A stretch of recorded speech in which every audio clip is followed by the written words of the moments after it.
Welcome back guys. तो कल हमने देखा था कि किस प्रकार से पीक फंक्शन द्वारा किसी भी स्टैक के जो शीर्ष तत्व है उसको प्राप्त किया जाता है। और आज का हमारा जो स्टैक की स्टेटस को जांचने के लिए, स्थिति को जांचने के लिए नेक्स्ट फंक्शन है, वो है हमारा इजफुल। ओके, तो देखिए इजफुल फंक्शन क्या करता है, किसी भी स्टैक के भरे होने की जाँच करता है।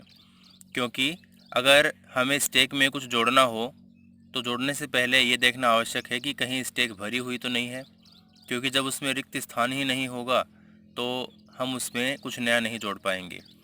तो उसके भरे होने की जांच करने के लिए हमारा इजफुल फंक्शन काम करता है। इसकी एल्गोरिदम सिंपल सी है, ये स्टार्ट और स्टॉप है। मेन इसकी ये स्टेप होगी, if top equals to max size.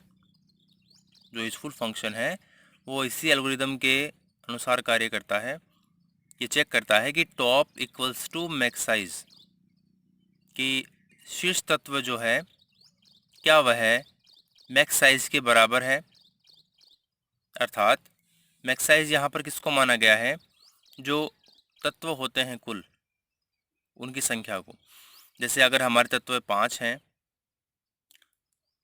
कुल 5 तत्व हमारे पास हैं, और जो टॉप वैल्यू है वो भी यदि 5 को दर्शा रही है तो यहाँ पर होगा 5 इक्वल्स टू 5। ओके, तो यहाँ पर कंडीशन ट्रू होगी। ये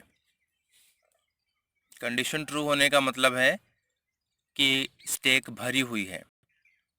मतलब जैसे यहाँ पर देखा था हमने इसमें कि A B C D E 5 है, यहाँ पर कुल इसकी क्षमता है, कैपेसिटी है, वो भी 5 है, और 5 तत्व इसमें है पहले से रखे हुए। इसका मतलब हमारी स्टैक है वो फुल है। तो इस स्टैक के भरे होने की जांच करने के लिए इस फुल फंक्शन का उपयोग किया जाता है। और इसका सी भाषा में इम्प्लीमेंटेशन कैसे होगा,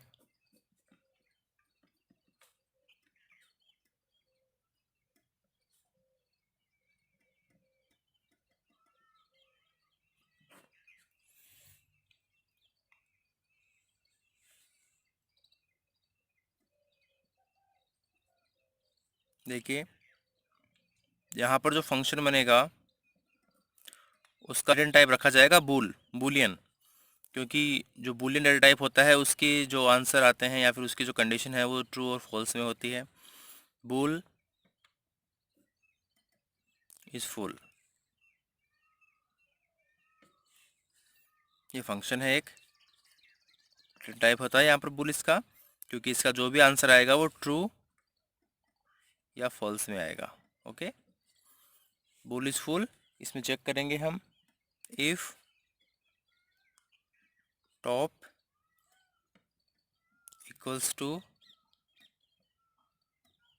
मैक्स साइज, ये हमारी कंडीशन है। यहाँ पर इफ की कंडीशन रखी है top equals to max size.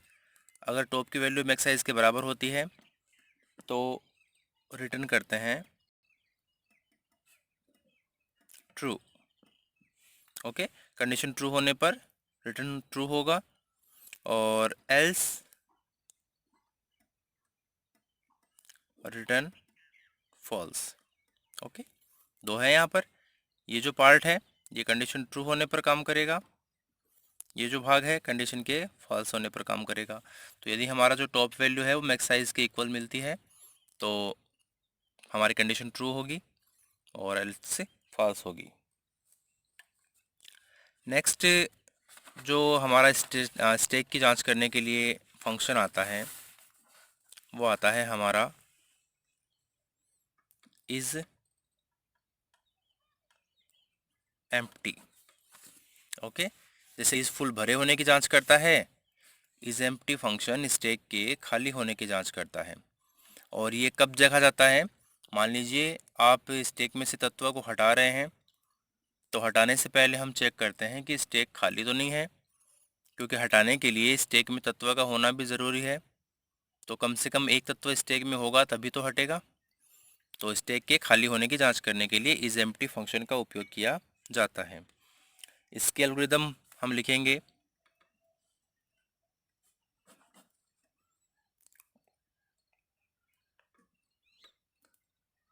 Begin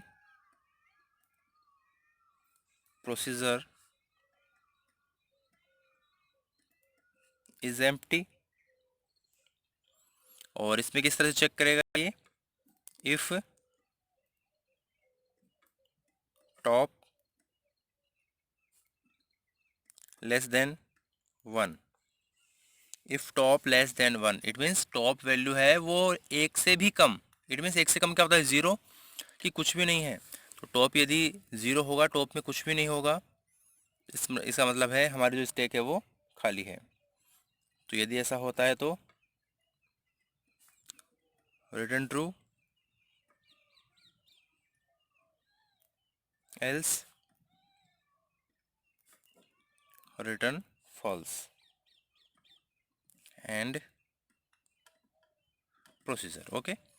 और अगर यही हमें सी भाषा में इम्प्लीमेंट करना हो इसको, तो हो जाएगा हमारा बूल इज एम्प्टी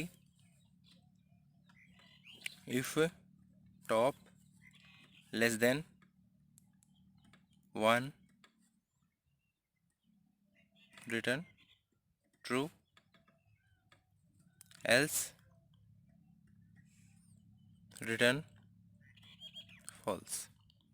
ओके, इस तरह से।